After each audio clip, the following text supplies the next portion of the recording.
Hello friends, मेरा नाम है गौरव चतुर्वेदी और आप देख रहे हैं king of accounts by Gaurav sir.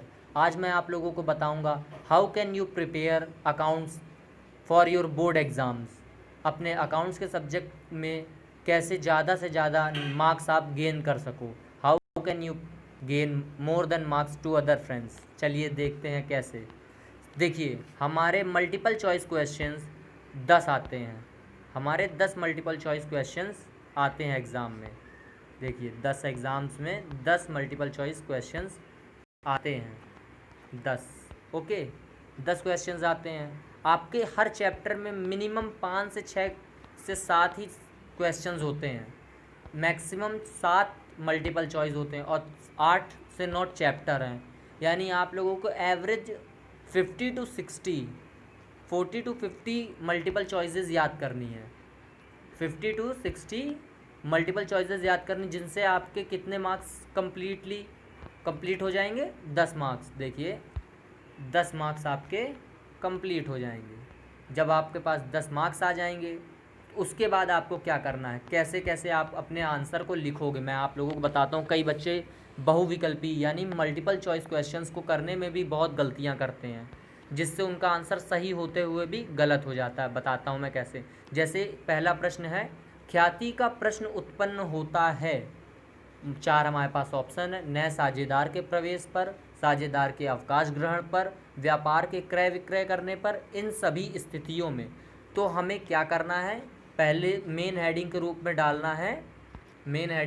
डालना है, बहुविकल्पीय प्रश्न। ओके, ये प्रश्न डालना। उसके बाद हमें करना क्या है, नंबर 1 डाल के उसमें लिखना है विकल्प 4। यानी देखिए, इन सभी स्थितियों में, ये हमारा आंसर है, तो हमें लिखना क्या है, विकल्प 4 डाल के ब्रैकेट में लिखना है इन सभी स्थितियों में। ब्रैकेट क्लोज करना है, फिर टिक मार देना है, बस। विकल्प 4 इन सभी स्थितियों में सही है, बस इतना डाल के करना है।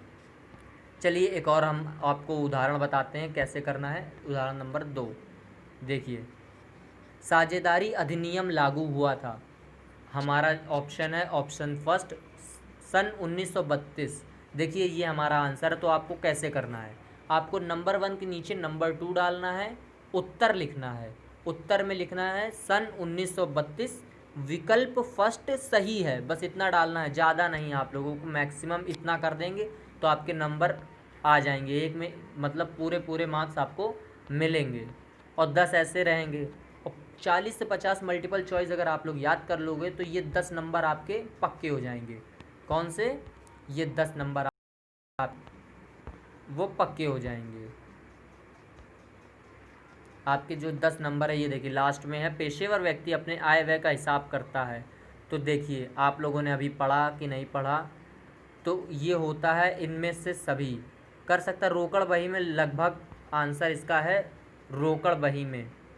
ओके, रोकड़ बही में 10। तो इसको कैसे लिखना है, नंबर 10 डालेंगे, विकल्प थर्ड रोकड़ बही में ब्रैकेट क्लोज टिक, या तो सही है। ये दो ऐसा तरीके से अगर आप लोग करोगे तो आप लोगों को पूरे पूरे नंबर मिलेंगे, मार्क्स आपके कहीं नहीं कटेंगे, मेरा आपसे वादा है। अब आते हैं अति लघु उत्तरीय प्रश्नों के ऊपर। अति लघु उत्तरीय उत्तरीय प्रश्न बच्चे करते समय, वेरी शॉर्ट आंसर लिखते समय, बच्चे मैक्सिमम ज़्यादा से ज़्यादा, क्योंकि उनके कई टीचर्स घरों में बताया जाता, कॉपी भरिए, कॉपी भरिए। कॉपी भरने से कुछ नहीं होता है, आपके आंसर लिखने का तरीका ये बहुत ज़्यादा मायने रखता है। आपके आंसर लिखने का तरीका ये बहुत ज़्यादा मायने रखता है। अगर आप लोगों ने शुरुआत ही गलत की है आंसर की, तो चेक करने वाला आगे नहीं देखेगा आपको। अगर ज़्यादा 4 से 5 लाइन का आपने लिखा है तो 1 नंबर दे देगा। आप 2 में से 2 नंबर कैसे पाओ मैं ये बताता हूँ आपको। 11 नंबर क्वेश्चन देखते हैं हम। 11 नंबर क्वेश्चन में देखिए क्या लिखा है, ख्याति का आशय लिखिए। देखिए, ख्याति का आशय लिखिए। आपको शुरुआत कहाँ से करनी है मैं ये बता रहा हूँ। आंसर का पूरा, क्वेश्चन का पूरा सार पहली लाइन में आपके आ जाना चाहिए। पहली लाइन में आपके पूरा सार आ जाना चाहिए। कैसे? ख्याति का आशय लिखिए, प्रश्न नंबर 11, ब्रैकेट में लिखिएगा उत्तर और इज इक्वल्स टू का साइन लगा के कैसे लिखेंगे, ख्याति एक अमूर्त संपत्ति है। अगर आपने ये लाइन से लाइन शुरू में की तो आपके मेरा वादा है 2 में 2 नंबर आपके मिलेंगे मिलेंगे मिलेंगे, डेफिनेटली मिलेंगे 2 नंबर आपको। क्यों? क्योंकि हमारे वेरी शॉर्ट मैक्सिमम 2 नंबर के होते हैं। और हाँ, कई कई बच्चे 5 से 6 6 7 7 लाइन में आंसर देते हैं, तो 6 6 लाइन में हमें आंसर नहीं देना है, 6 6 लाइन में 7 7 लाइन में आंसर हमें नहीं देना, हमें बस 3 से 4 लाइनों में आंसर देना है। 2 नंबर का आंसर है 3 से 4 कि अगर आप 5 6 लाइनों में देते हो, 7 7 लाइनों में देते हो तो आपका टाइम भी किल होगा, यानी टाइम का भी खराबी होगी। और आपको जो फाइनल टाइम में अगर आप लोगों को करना है, आंसर देना है और मैथ्स के प्रैक्टिकल क्वेश्चंस आपको करने हैं और उसके लिए टाइम नहीं बचेगा अगर आप ज़्यादा खींच के आंसर को लिखोगे। सो मेरा एक रिक्वेस्ट है आपसे कि आप लोग इन वेरी शॉर्ट आंसर्स को 3 से 4 लाइनों में ख़त्म कीजिए, मैक्सिमम 3 से 4 लाइन बस। ओके, अब आते हैं अगले क्वेश्चन की ओर। साझेदारी विघटन से क्या आशय है? साझेदारी विघटन से क्या आशय है? देखिए, साझेदारी का शुरू कहाँ से आपको करना है मैं ये बताता हूँ। साझेदारी का विघटन अर्थात फर्म का बंद होना। अगर आपने ये लिखा साझेदारी का विघटन अर्थात फर्म का बंद होना, कई बच्चे क्या करते हैं, कई बच्चे अगर आंसर नहीं आ रहा होता है तो उसे कैसे लिखते, देखिए साझेदारी, पूरे प्रश्न को पहले उतार देंगे वो, साझेदारी के विघटन से हमारा आशय है कि, उनको आंसर तो आता नहीं होगा तो वो लोग पूरा लंबा सा क्वेश्चन, मतलब 3 4 लाइन में अगर आपको लिखना है तो आप लोग शुरू कैसे करते हो, साझेदारी के विघटन से हमारा आशय है कि साझेदारी फर्म का बंद होना या विघटन होना, ऐसा नहीं लिखना है आपको। आपको पहले ही लाइन में आपका क्वेश्चन का सार होना चाहिए, उत्तर आपका पहली लाइन में झलके पता चले कि हाँ लड़के ने सही लिखा है। तो कैसे लिखना है? साझेदारी के विघटन से आशय है कि, ऐसे नहीं लिखना है, ऐसे लिखना है, साझेदारी का विघटन अर्थात साझेदारी फर्म का बंद होना। ऐसे अगर आप शुरू करोगे तो आपको डेफिनेटली 2 मार्क्स आपको मिलेंगे, डेफिनेटली 2 मार्क्स आपको मिलेंगे, ये मेरा पक्का वादा है आपसे। चलिए अब देखते हैं कुछ और क्वेश्चंस, ऐसे क्वेश्चन जो आप लोगों की कई बार गलती करते हो करने में। चलिए देखते हैं, ये देखिए 19 नंबर क्वेश्चन, साझेदारी संलेख से आप क्या समझते हो? अब इसका आंसर की शुरुआत आपको कितनी खूबसूरती से करनी है मैं ये बताता हूँ। देखिए, साझेदारी संलेख से क्या आप समझते हो, इसका आंसर ऐसे लिखना है, साझेदारी संलेख साझेदारों के मध्य लिखित या मौखिक एक ऐसा अनुबंध जिसमें साझेदारी से संबंधित समस्त नियमों को लिखा गया हो या मौखिक रूप से तय हो। कैसे लिखना है? साझेदारी संलेख अर्थात साझेदारों में के मध्य ऐसा लिखित या फिर मौखिक अनुबंध जिसमें से नियमों को लिखा गया है। ये देखिए, अगर आपने ऐसे लिखा तो आपके 2 में 2 मार्क्स डेफिनेटली मिलने हैं, और मैक्सिमम 3 से 4 लाइन में ये लिखना है। इसमें साझेदारों के समस्त नामों व पता ऐसे लिखा जाता, फर्म का नाम व पता, ये सब आप लिख सकते हो अगर आप चाहो तो।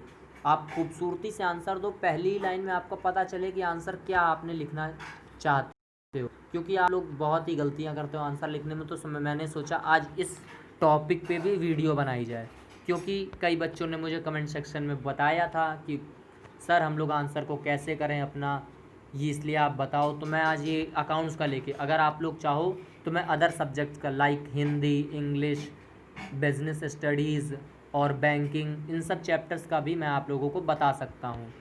सो प्लीज़, अगर आपको यहाँ तक वीडियो पसंद आई हो तो लाइक, शेयर एंड सब्सक्राइब ज़रूर करें। चलिए अब लघु उत्तरीय प्रश्न यानी very short questions. Very short questions को आपको 10 से 12 लाइन में लिखना है, और मैक्सिमम आप चाहो तो 13 लाइन कर सकते हो, लेकिन आप 15-16 लाइन तक मत जाना। मैक्सिमम 10 से 12 से 13, बस इतना। अगर इतने में करते हो तो आपके 5 नंबर सही होंगे। और मैंने पहले भी बताया आपको कि आप लोगों को शुरुआत अच्छी करनी चाहिए। शुरुआत अगर आप लोग गलत कर रहे हो तो आगे का आपके लिखने का कोई मतलब ही नहीं बनता है। तो प्लीज़ शुरुआत आपकी सही होनी चाहिए, चाहे 2 ही लाइन आपको आती हो जो भी इस आंसर से रिलेटेड, तो आपको शुरुआत उन 2 लाइनों से करनी है, ये याद रखिएगा आप लोग।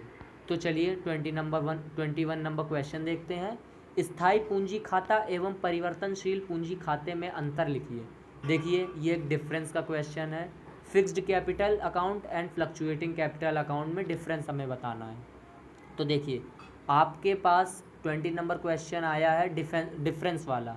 तो आपको क्या करना है, डिफरेंस वाले जितने भी क्वेश्चन उन्हें 5 से 6 लाइन, 6 लाइन के डिफरेंस लिखने हैं, बस 6 पॉइंट्स डिफरेंस में लिखने हैं, उससे ज़्यादा नहीं लिखने हैं। अगर आप ज़्यादा लिखोगे तो आपका टाइम ख़राब होगा, और टाइम ख़राब होगा तो क्या, आप लोग प्रैक्टिकल क्वेश्चंस जो आगे के हैं वो नहीं कर पाओगे। इसलिए मेरी रिक्वेस्ट है, आप लोग कैसे इसको शुरू कीजिएगा मैं ये बताता हूँ अब आपको। देखिए स्थायी पूंजी खाता और परिवर्तनशील पूंजी खाता, बीच में लाइन खींच के इस साइड आप लोग लिखिए, लेफ्ट हैंड साइड पे पहले आप लिखिएगा, इसमें प्रत्येक वर्ष साझेदारों की पूंजी नहीं बदलती है, इतना लिखिएगा। और परिवर्तनशील पूंजी खाता यानी राइट हैंड साइड में आप लोग ये लिखिएगा, इसमें प्रत्येक वर्ष साझेदारों की पूंजी बदलती है।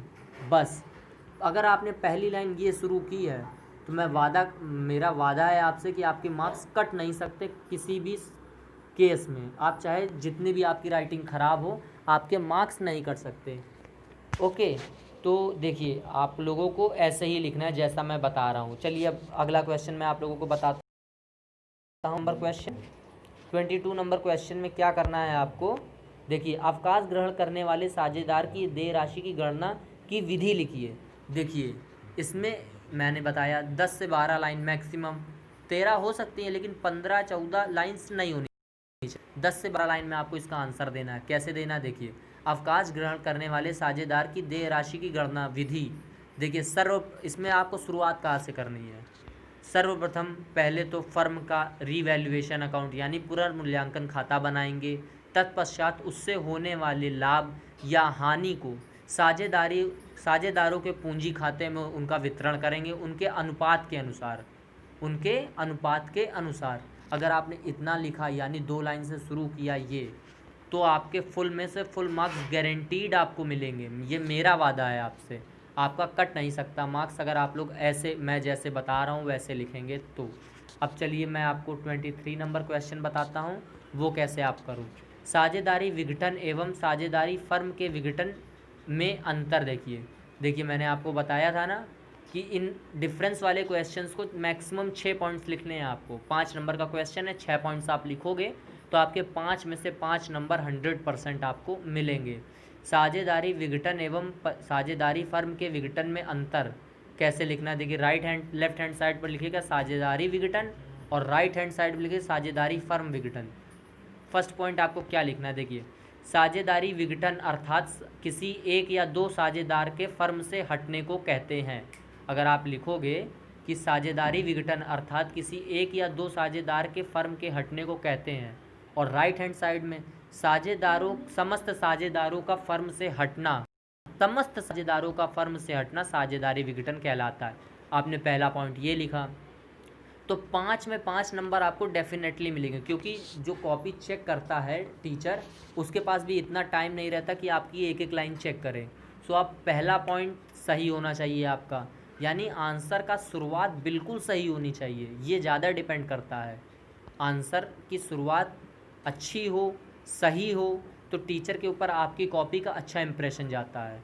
और आपने शुरुआत में मल्टीपल चॉइस कैसे करनी है वो मैंने बता ही दिया है, उससे भी आपका इंप्रेशन बढ़ेगा। और टीचर के माइंडसेट में ये होगा कि हाँ ये लड़का पढ़ के आया है, ये बच्चा पढ़ के आया है और एग्ज़ाम दे रहा है। क्योंकि आजकल के बच्चे पेपर को मजाक में लेने लगे हैं। सो प्लीज़ आप लोग ऐसा ना कीजिएगा। मैक्सिमम मार्क्स गेन करने के लिए मेरी वीडियो देखने के लिए, और मेरी वीडियो को एंड तक देखिएगा क्योंकि आपको बहुत सारी चीज़ें मेरी इस वीडियो से पता चलने वाली हैं। ओके, चलिए अगले क्वेश्चन की ओर। 24 नंबर क्वेश्चन, कंपनी के पार्षद सीमा नियमन के विषय सामग्री। देखिए कंपनी का निर्माण, देखिए आप लोग कैसे इसका आंसर लिखोगे। उत्तर नंबर 24 यानी आंसर नंबर 24 डाल के, कंपनी के पार्षद सीमा नियमन की निम्नलिखित विषय सामग्री है। नंबर 1 आप डालना पहले कंपनी का नाम, कंपनी की अंश पूंजी, मतलब पॉइंट्स में आपको लिखने, और मैक्सिमम आप इसमें 5 पॉइंट्स बना के लिखना। पहले तो आप लिखना कंपनी का निर्माण 2013 के अनुसार हुआ या 1956 के अनुसार, ये ईयर डाल देना आप किस हिसाब से बता रहे हो। उसके बाद 5 पॉइंट्स या 6 पॉइंट्स मैक्सिमम, 5 से 6 पॉइंट्स में आप अपनी वीडियो मतलब आंसर को लिखना, और हर पॉइंट में मैक्सिमम 3 लाइनें होनी चाहिए। तो मैंने क्या बताया, हर पॉइंट में 3 लाइनें होनी चाहिए, 5 पॉइंट्स लिखने हैं और शुरुआत में थोड़ा इंट्रो आपको देना पड़ेगा ऐसे आंसर्स के लिए। ओके, चलो विस्तृत उत्तरीय प्रश्न। विस्तृत उत्तरीय प्रश्न में देखिए पहला क्वेश्चन। और हाँ, मैं आप लोगों को एक बात और बताता हूँ, हमारी पार्टनरशिप से 20 नंबर का आता है, 20 नंबर के क्वेश्चंस आपके आते हैं। और प्रैक्टिकल में यानी कि सवालों में 10 नंबर का एक सवाल पार्टनरशिप का 110% होता ही है। तो आप लोग पार्टनरशिप पे थोड़ा ज़्यादा ध्यान दीजिएगा, ये मेरा रिक्वेस्ट है आप लोगों से।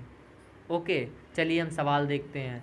हाँ, अभी मैं अगर आप लोग कमेंट मुझे करते हैं कि आप मुझे सवाल की सॉल्विंग भी बताओ, तो मैं आप लोगों को सॉल्विंग भी बताऊंगा।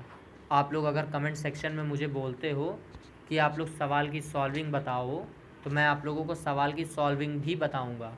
ओके, बट आपको इसके लिए मुझे कमेंट सेक्शन में बताना होगा कि सॉल्विंग भी सर बताइए आप। ओके, चलिए इसका प्रैक्टिकल क्वेश्चन बताते हैं। थ्योरेटिकल पार्ट इसका, उसमें क्या है देखिए, पुनर्मूल्यांकन खाता, साझेदारी का पूंजी खाता तथा नई पूंजी का आर्थिक चिट्ठा, ये हमारे इस क्वेश्चन का ही पार्ट है, 27 नंबर क्वेश्चन का ही पार्ट है। इतनी चीज़ें हमें बनानी है। तो अगर आप लोग कमेंट सेक्शन में मुझे कहते हो कि सर ये भी मुझे सवाल करके आप बताओ, तो मैं ज़रूर आपको बताऊंगा। चलिए उसके बाद अब इसका चॉइस में क्या है क्वेश्चन वो करते हैं। देखिए इसमें क्या लिखा है, गार्नर बनाम मरे बाद के दिए गए निर्णय की विवेचना कीजिए। क्या गार्नर बनाम मरे का सिद्धांत भारत में लागू होता है? तो इस आंसर का शुरुआत यहाँ से करनी। देखिए गार्नर बनाम मरे हमारे देश का नहीं केस है, ये हमारे इंग्लैंड देश का। और हमारे देश में इतना क्यों ये प्रचलित है ये भी मैं आप लोगों को बताता हूँ। ये इसलिए प्रचलित है क्योंकि उस समय देश हुआ था, तब भारत अंग्रेज़ों का अर्थात इंग्लिश पीपल्स का गुलाम था, स्लेव था। तो उनके यहाँ जो भी चेंजेस होते तो उसका सीधा डायरेक्ट इफ़ेक्ट इंडिया के ऊपर होता था। तो ये लागू होता है? जी हाँ, लागू होता है। हमारे संविधान में ऐसा कहा गया है कि अगर आप चाहो तो अपना अकाउंटिंग प्रोसेस जो है वो इस अनुसार यानी गार्नर बनाम मरे अनुसार कर सकते हो अगर आप चाहो। वरना आपके अगर पार्टनरशिप के यानी पार्टिमा नियमन में लिखा हुआ है कि गार्नर बनाम मरे के सिद्धांत से करेंगे या नहीं करेंगे, वो तय रहता है पहले से ही। चलिए अब 28 नंबर क्वेश्चन का प्रैक्टिकल पार्ट करके बताइएगा मुझे, तो मैं उस प्रैक्टिकल पार्ट आप लोगों को बताऊंगा। ओके, तो आते हैं अब इसका थ्योरेटिकल पार्ट वाले क्वेश्चन में। ऋण पत्र भुगतान की विभिन्न पद्धतियों का वर्णन कीजिए, यानी रिडियम्सन ऑफ डिबेंचर लिखा है। देखिए रिडियम्सन ऑफ डिबेंचर की विभिन्न पद्धतियाँ। आप देखिए आंसर की शुरुआत आप लोग ऐसे कीजिएगा कि पहला लाइन आप लोग पहली लाइन, ऋण पत्र अर्थात डिबेंचरों के शोधन अर्थात भुगतान की प्रक्रिया या निम्न पद्धतियाँ निम्न प्रकार हैं। बस ऐसे लिख के पॉइंट्स आप डालिएगा, जैसे नए ऋण पत्रों का निर्गमन करके या अपने लाभों में से, ये पॉइंट्स होते हैं इसके। 3 से 4 पॉइंट्स आपको इसके लिखने हैं और हर लाइन में हर पॉइंट में कम से कम नहीं तो 6 से 7 लाइनें इसमें होनी चाहिए, मस्ट है। 6 से 7 लाइनें कम से कम होनी चाहिए, तभी आपको 10 मार्क्स मिलेंगे। और मैं आपसे रिक्वेस्ट करूँगा अगर आपको इसका प्रैक्टिकल क्वेश्चन अगर आपको आता हो तो प्रैक्टिकल पे ही ध्यान दें। थ्योरेटिकल में आप चाहे जितना मैक्सिमम कर लो, 6 मार्क्स से ज़्यादा आपको नहीं मिलते क्वेश्चंस में, चाहे आप जितना सही कर लो। क्यों? क्योंकि 5 लाइन अगर लिख रहे हो और 5 पॉइंट्स आप लिख रहे हो, हर पॉइंट में 7 लाइनें, तो 35 लाइन्स हो जाएंगी आपके आंसर की। और इतना ना टीचर चेक करता है ना कोई भी, और वो लोग फिर एवरेज मार्किंग इन सब में करते हैं। सो अगर आप लोगों को इसका प्रैक्टिकल क्वेश्चन आता हो तो प्लीज़ अटेम्प्ट कीजिए प्रैक्टिकल क्वेश्चन को ही। चलिए अब ये देखिए 29 नंबर हमारा जो क्वेश्चन है वो डिप्रिसिएशन का है। डिप्रिसिएशन के क्वेश्चन बहुत इजी होते हैं, आप लोग अगर ध्यान से पढ़ोगे, मेरे यूट्यूब चैनल पर डिप्रिसिएशन की वीडियोस पड़ी हुई हैं, उनको देखोगे तो डेफिनेटली आप लोगों को डिप्रिसिएशन का सवाल आप लोग 100% बोर्ड में कर लोगे। ये देखिए लिखा क्या है इस क्वेश्चन में, पद्धति देखिए क्या लिखी गई है, डिमिनिशिंग मेथड से करना है, शेष पद्धति से, हाशित शेष पद्धति यानी डिमिनिशिंग मेथड से ये सवाल करना है। ये बहुत ही इजी सवाल है। आप लोग अगर मुझे कमेंट करते हो कि सर सवाल भी मुझे एक्सप्लेन कीजिए, तो मैं बिल्कुल आप लोगों को सवाल भी एक्सप्लेन करूँगा इस पीडीएफ के। ओके, ये देखिए घटते हुए ह्रास पद्धति यानी डिमिनिशिंग मेथड का सवाल है। आप लोग मुझे रिक्वेस्ट करो, मतलब कमेंट करो, तो मैं आप लोगों को ज़रूर बताऊंगा।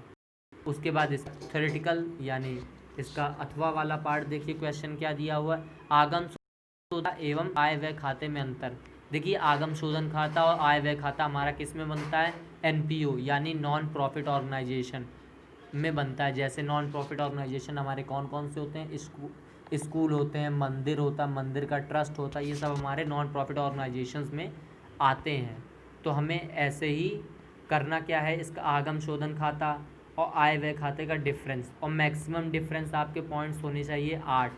10 नंबर का मार्क्स है, लेकिन 7-8 लाइन आप अगर आप लिख दोगे तो 10 में 10 नंबर आपको डेफिनेटली मिलेगा, 10 में 10 नंबर आपको मिलेंगे। ओके ओके, अब उसके बाद देखते 30 नंबर क्वेश्चन में। 30 नंबर क्वेश्चन देखते हैं, उसमें क्या है, निम्नलिखित सूचना से 31 मार्च को भुगतान करने वाले विनिर्माणी कंपनी संचालित कुल गणना कीजिए। देखिए ये PL profit and loss account बनाना है हमें। ये बहुत ही इजी सवाल है, आप लोग मुझे कमेंट सेक्शन में करो कमेंट, तो मैं उसी हिसाब से आप लोगों को इस सवाल की भी सॉल्विंग दे सकता हूँ। ओके ओके, आप लोग मुझे कमेंट करो तो मैं बिल्कुल दूंगा आपको। उसके बाद इसका अथवा वाला पार्ट भी देखिए, बैलेंस शीट बनानी है कंपनी की। इससे इजी सवाल कुछ होता नहीं है 10 नंबर के लिए। ओके, तो इन सब सवालों को करने का तरीका बिल्कुल फर्स्ट ईयर जैसा ही होता है, बस फॉर्मेट थोड़ा चेंज होता है। तो आप लोगों को फॉर्मेट की चिंता ना कीजिए, अगर आप लोग मुझे कमेंट करोगे तो मैं बिल्कुल फॉर्मेट आप लोगों के लिए अवेलेबल कराऊंगा, बिल्कुल फ्री और फ्री। मेरे यूट्यूब चैनल को बस एक रिक्वेस्ट है आपसे, अगर मेरी चैनल की वीडियोस पसंद आई हों तो मुझे प्लीज़ मेरे चैनल को सब्सक्राइब करें एंड लाइक बटन को प्रेस करें। ओके, उम्मीद है आपको मेरी वीडियो पसंद आई होगी। तो चलिए आगे बढ़ते हैं। ये जो क्वेश्चन है बैलेंस शीट वाला, मैं आप लोगों को इसकी सॉल्विंग अवेलेबल कराऊंगा। ओके, अगर आप लोग कमेंट मुझे कहते हो तो बहुत ही ईजी फॉर्मेट के साथ आप लोगों को बस 15 मिनट की वीडियो मेरी बनेगी बैलेंस शीट को लेके, और वो बैलेंस शीट अगर आप लोगों ने सीख ली तो आपके बोर्ड में चाहे कितना भी मुश्किल क्वेश्चन क्यों ना आप कर लोगे। उम्मीद है आपको मेरी वीडियो पसंद आई होगी। Thanks for watching my video. Please subscribe my YouTube channel king of accounts by Gaurav sir. Okay, thank you.